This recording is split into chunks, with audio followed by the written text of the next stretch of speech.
Hey, everybody, this is Monty Mont here again. I want to thank you for investing in the Shareholders podcast on the Mighty Sharp Network. And you guys, it's a great day. It's a lot going on in the world, but it's still a great day. God's good. I'm glad to be talking with you guys, and hopefully, you can maybe listen to this while you're kind of making preparations and doing what you got to do. We know there's a lot happening, but I'm really excited about having my guests on today, and I'll tell you why first before I even introduce them. I love doing this show. I love talking to entrepreneurs. I love talking to people in business, and I really like when I can talk to someone who does things that I don't know anything about, because then I'm going to really learn some things, and that's what the gentleman on the line does today. So his name is Tim Waggoner, the real Tim Waggoner, and he is kind of a jack of all trades, does some different things, fitness, real estate, and also he is a contractor as well, and I have a lot of great questions for him. Tim, how you doing today, sir? I am doing great. I'm really, really excited for this, and I'm really appreciative for the opportunity to come on the show, and I'm just excited. Oh, man, and I really appreciate the time. And, again, I want to thank everybody who's been listening. Make sure you hit the subscribe button on the iTunes, because we really do appreciate the support as well. So, Tim, I want to get right into it. Now, when we talked earlier, you said your main thing is contracting. Yes, sir. Yep. So I want to, I think a lot of people are like me who do not work in any kind of construction or anything like that. We hear that term, we're just kind of used to, okay, a person that builds something or you call somebody or whatever. But right. First of all, what all does or can a contractor do? Oh, my gosh. That's such a broad question. But I mean, there are so many different kinds of contractors out there. I mean, there's painting contractors and electrical contractors, plumbers, all this sort of thing. What I do is I'm a general contractor. So basically, I have, I guess the right word to say would be the authority to handle a big project like going out and building a home. I would be like the foreman, the guy that directs all the crews and makes sure everything is happening, and hires the plumbers and electricians and talks with the inspectors and works with the city and the homeowner. That's what a general contractor typically does. I'm working my way up to that, but right now, what I'm focusing on, bathroom, kitchen remodels. I love working with realtors and investors, and it's basically a contractor is anyone who works in the construction industry, and then there's just a huge breakdown from there on, from then down on what the actual delegation is. So then there's specialists then. So like you said, some guys are just in plumbing, and that's their right. thing. Some guys are electrical or something like that. And okay. So it's kind of, but then I guess like you said, the general guy is kind of can do all of it or can supervise all of it. A general can do almost everything. There's a few things that a contractor can't do without specific licensing, mostly just plumbing and electrical. Those are the two specifications in contracting where you have to hire a professional legally in order, because the permitting and everything the city likes to see, they mandate that you have to hire a plumber and an electrician for the permitting process. And so, and then you just said something there that I want to hear. So you said then they have to be so you have to be licensed to be a contractor. You just can't, your cousin that fixes a washer or something like that. You got to be a real process. No. Yeah, I am licensed, bonded, and insured. So there's quite the process. You got to be licensed not just with the state. So I'm licensed with the state of Washington, and I'm also licensed with the city of Spokane, the city of Liberty Lake, city of Spokane Valley. They really take it, they take this to heart to make sure that, the people inside of their town, that the contractors that, take care of their people are doing the right thing. That's good, though. That's good to know. That's good to know. So personally, how did you get into this? Is this something when you were a kid, you were always liking to build, or did you kind of just stumble into it, or how did you even get into this profession? Well, I'll try to sum up a very long story for you into a couple sentences. I basically grew up in construction. It's in my blood. I'm a fourth generation contractor. So my great grandpa, grandpa, my dad, and I have all been on contracting at some point of our life. And my gramps, who was both my grandpa and my dad were my mentors and my teachers in construction growing up. My grandpa's been in it for well over 50 years. And wow. So I grew up working alongside them. And I remember this is one drive home that is just like ingrained in my mind, going home from work with my dad. And we're in his old 90s Ford F-250, and it's, that old rattly, work truck, and I'm sitting in the passenger seat, and he looks over and he asks me, he's like, "So son, what do you want to do when I grow up? When you grow up?" And I'm just like, I want to be a contractor just like you. And that's something that I remembered, and that's always what I've wanted to do. And so, here I am. Man, that's amazing. That's amazing. It's literally a generational thing for you. Yeah. In terms of where I love to hear that too. Where you said all the way to your fourth generation. Really, that's amazing. Yeah. True legacy there. Yeah, it really is. So I wanted to ask you, what is one of the biggest misconceptions about contractors that are out there that you kind of have to, people all kind of have, preconceived notions about different professions and all of that. What is one of the biggest things that you guys either hate to hear or you have to kind of assure people to overcome something in terms of what you do? Oftentimes it's honestly the expense. Mm-hmm. People don't understand how much it honestly takes to go into something. You see these homes that just fly up, overnight, it seems like. Yeah. But there's just so much work that goes into them, and so much detail and so much focus, and just all of this time and energy that goes into a project. And most people don't understand all that goes into it. And so they, when you come up with a cost for a project, you really have to go over every single little detail to help them understand this is, we're not just doing something small here. This is your home. It takes a good time of, great deal of time and effort into this to make it a reality.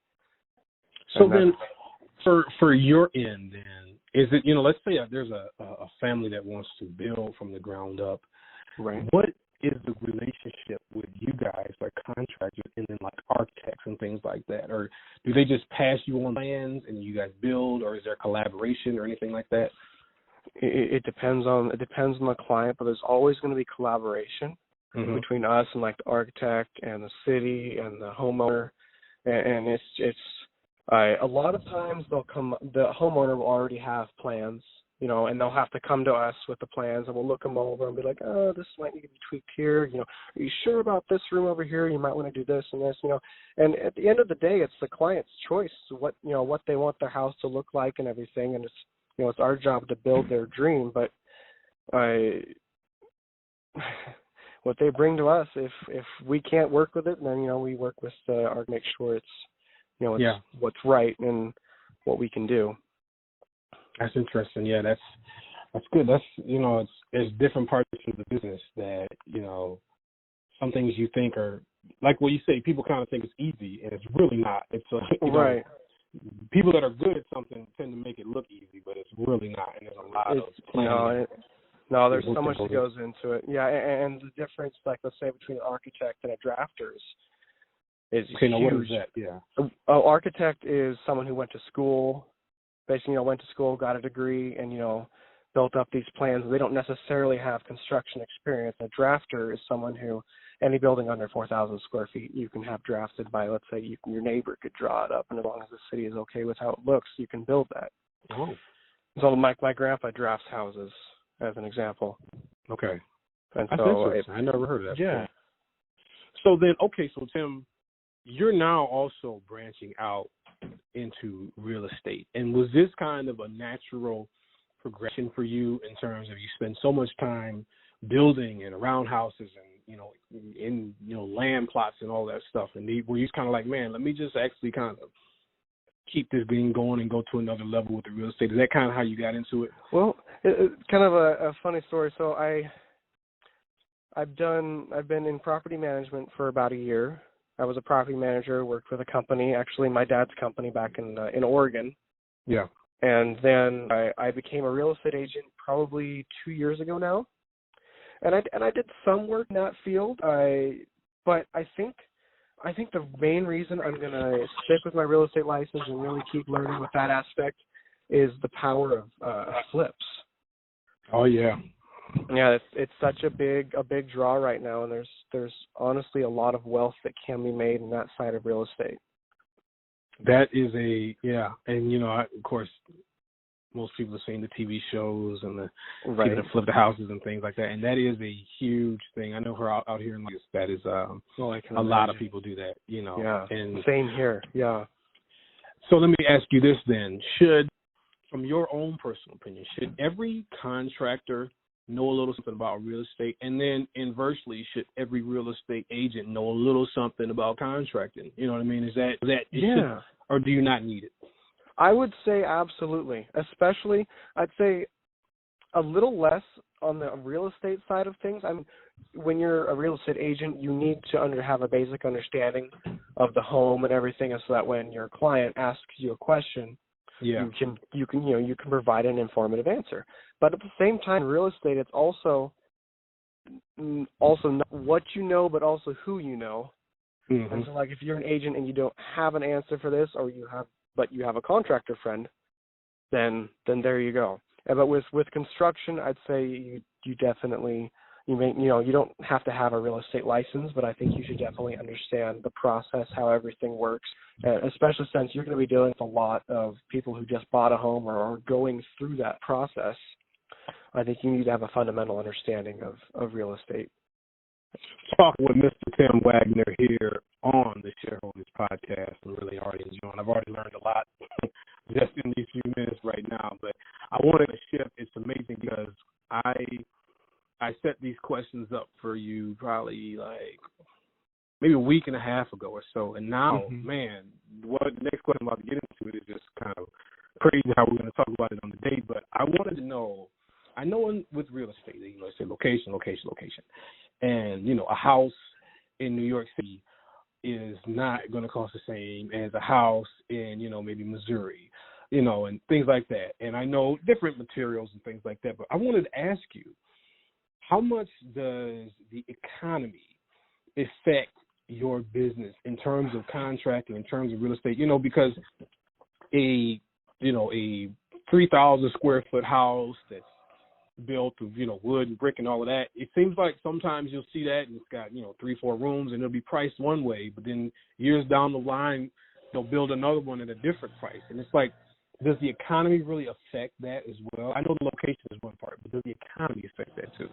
Oh, absolutely. Yeah, the economy makes such a huge difference in the housing market. Mm-hmm. Like right now, the economy is doing great, right?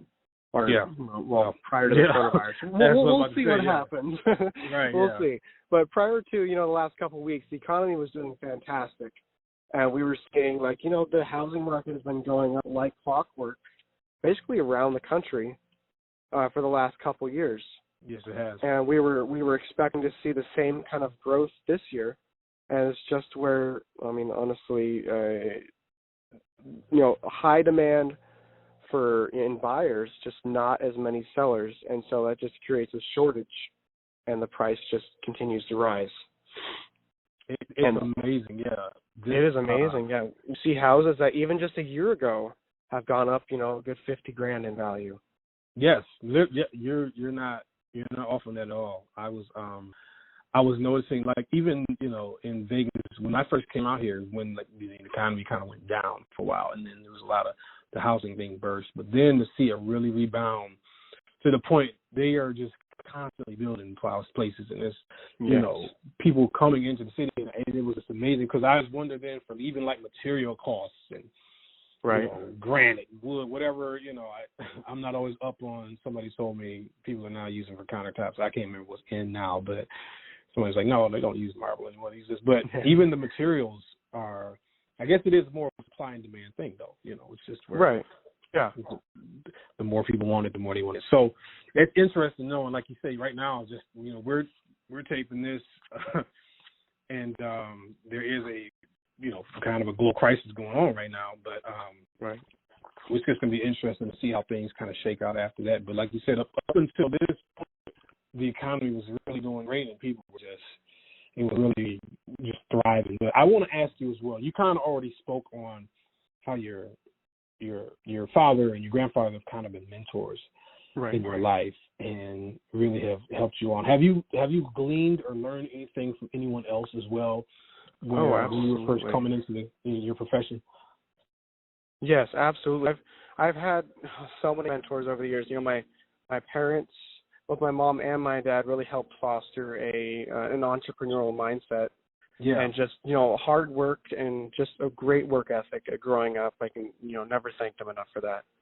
And also, you know, my grandpa taught me, you know, work hard, you know, work smart, you know, and over the years, and especially since I relocated about 3 years ago to get a change and to actually, you know, be able to, I felt like this was a better place to grow eventually grow a family and to grow a business. And I met up with a great couple. I'll just name them on the show, Justin Jensen and Melissa Murphy in Spokane, Washington. Great, fantastic people. I worked, you know, side by side with Justin over the last 2 years before I was doing flips alongside him. And I just learned so much from him, not as a person and also as a businessman. Yeah, both him and his wife. His wife is a fantastic realtor, really knows her stuff, works very hard. And I just learned a lot from in business aspect and also in relationships and just, you know, work hard for what you dream for, you know, make your dreams a reality. I learned a lot from them. I always love to hear that when people who have achieved some success are still always open to learning. And that's what I kind of hope podcast is that somebody listens to it and they're, oh man, I'd like to do that or whatever, but it's still as good as you might be in whatever you're doing, you can always still learn. You can always still branch out. Exactly. So I want to ask next, you know, in this landscape now, how important for you as a contractor is like social media in terms of your business? I know people advertise, there's still TV, there's still print and things like that. But for you, does social media help your business at all? Social media, so I'm very prominent on Instagram, I suppose. I don't I don't advertise on Facebook or Instagram or anything like that. But I've built a pretty decent sized Instagram over the last about year, focusing on you know, building not necessarily a business, but as a person. You know, people follow people on Instagram, not necessarily businesses as much. Yes, very true. Yeah, it's more about the relationships. But I've gotten so many, you know, good friends, good clients, and great business off of Instagram. And I'd say it definitely really, really affects your business, especially depending on how you use it. You know, at one point I was getting about half of my business off of Instagram. Wow. And it's just a very powerful means of, you know, attracting clients. You make a great point. I love when you said that because it really is more about the personable part of, you know, Instagram, you know, where it's, you know, you'll see somebody with business and they might not have that many followers, that much activity, but if that person has their own personal page, people do like to see, and especially with business, they do like to see the personal side of someone. And they do. Okay, you know, he's a regular guy like me, you know what I mean? He's doing this, he's doing that, his activities and stuff. Right. And it does help. Right. So let me ask you then as well. I'm not going to hold you too much longer, Tim, but if there was a person or a young person who kind of had that same drive as you and they're younger and they're like, man, you know, I listened to you on the show or whatever, and I'd like to start doing what you're doing, what would be maybe one of the first things you would tell somebody that was looking to get into your field of contracting or real estate? Well, so someone young like myself, I'm young, you know, I'm just getting into this myself. You know, I feel like I'm still learning so much every day. But, you know, as someone, I wish I had done it sooner, honestly. Like there's that innate fear and, you know, leaving the employed stage of your life and, you know, going into becoming a full-time, you know, businessman, you know, entrepreneur, you know, where if you don't go out and work, you're not eating tomorrow, that kind of mentality where you have to go out there and work hard every single day on your own, almost no accountability. And I just wish that I had mustered the courage to do that sooner, because it's once you do it, it's so freeing and it's so much fun. Yeah, it's honestly so much fun. I just wish, you know, if someone came up to me and asked, you know, what would, you know, if you were in my shoes, what would you do? I'd say just get out there and do it. Hustle, grind. You know, you can sleep later in life. Just work hard.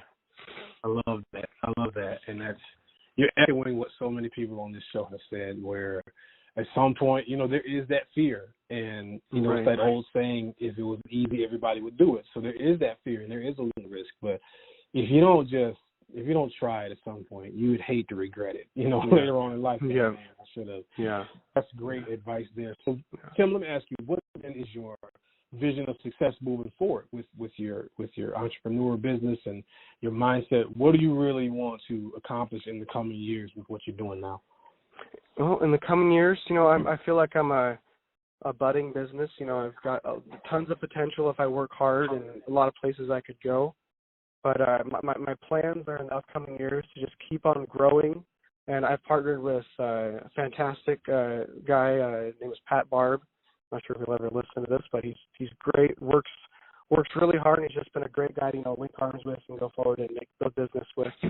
And we're gonna scale this as quickly and as well as possible. And just I want to provide a great service to the people in the community. And I feel like that should be everyone's goal when they start a business is, yeah, sure, you're building an income for yourself and for your family, but at the same time, you want to provide a service, provide a solution to a problem. And I feel like, if we're doing that, if we're providing, a solution to a problem, a need of contractors, then I feel like we've been a success. And I just want to really scale this. And my long-term goal is I really want to get in development and, building condos and just large-scale projects just really fascinate me. And I'm just nice. Yeah. That's I recently moved, but where I used to be at when I first moved there was probably 5 years ago. It was just my complex. And now when I left 5 years later, there's at least 4 to 5 more apartment and condo complexes just on my block. Yeah. No, they're springing up everywhere. Oh, my goodness. Yeah. They're building them so fast. And it's like, man, there's such a need for them now, apparently. That's about everywhere. Yeah. So, man, Tim, I want to thank you so much, man. I have learned a lot today. I know now what to look for in a contractor. Make sure he's bonded, all that stuff. If I need help, it's good to talk to someone, though, man. You seem very focused and very determined, and you got the work ethic. So let me ask, man, I always forget this. Have you read any good books lately? Anything that you could recommend to the listeners where, man, something that inspired you, just something that's one of your favorites? My favorite book is my favorite book on business and basically on life is called Sell or Be Sold by Grant Cardone. Oh, I'm just crazy about this book. If you haven't read it, you absolutely need to. It just breaks down and simplifies selling and makes you understand that no matter where you are or what position in life, you are a salesman. Yeah. That's even if it's just selling yourself on what you're going to eat for breakfast or selling your child on, no, you have to go to school today. That's good. I like that. That's man, and hopefully, hopefully I can get a little thing on my website with all the books, because people have just recommended some amazing books, and people that listen to the show almost love to hear that more than anything, because they're looking for good books to read. But Tim, real quick, just give everybody your plugs, where they can find you. People in your area maybe looking for a contractor, whatever. If they just want to touch base with you, where can people find you at? Now, probably the best place to find me would be for people that aren't around locally. Excuse me. I'd say probably the best place would be on Instagram at Real Tim Waggoner, and Waggoner is spelled Waggoner. That's the trouble about my last names. No one ever gets it right the first time. I got to spell it out. Yeah. But that's probably the best place to get in touch with me. And I'm always, I'm very active on Instagram. A lot of stories, and starting to get better at posting more regularly. I'm very good at keeping in touch with people on there. So that'd be a great place to start if you wanted to get in touch, or if anyone had any questions for me. Definitely, yeah.